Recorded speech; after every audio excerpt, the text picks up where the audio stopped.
भारत अमृत सर्वस्यं विष्णु भक्तात् विनिश्रितं गीता गंगोदकं पित्या पुनर्जन्म न विद्यते।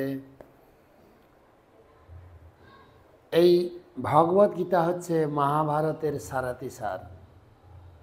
ভগবান বিষ্ণু স্বয়ং এই গীতা উপদেশ দিয়েছেন। এই গীতা গ্রন্থটি পড়লে আর কিছু পড়তে হবে না। আজকের নতুন অধ্যায়, একাদশ অধ্যায়, বিশ্বরূপ দর্শন যোগ।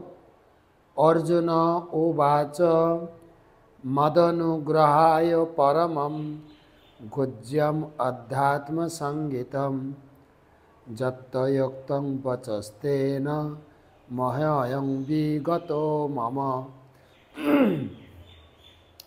অর্জুন বললেন, আমার প্রতি অনুগ্রহ করে তুমি যে অধ্যাত্ম তত্ত্ব সম্বন্ধীয় পরম গুহ্য উপদেশ আমাকে দিয়েছ, তার দ্বারা আমার মোহ দূরীভূত হয়েছে।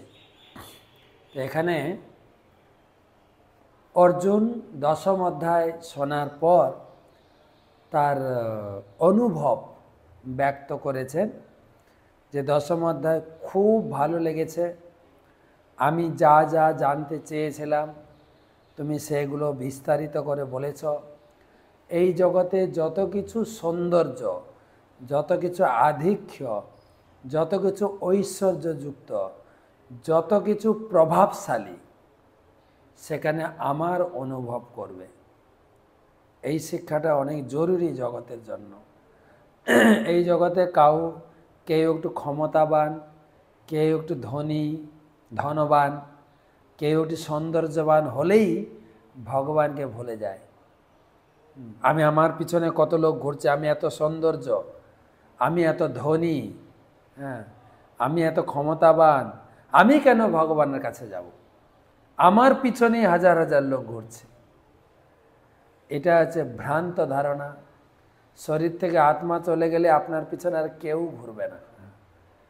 আপনার যত বিউটি পার্লারে যান আর সাজতে পারবেন না।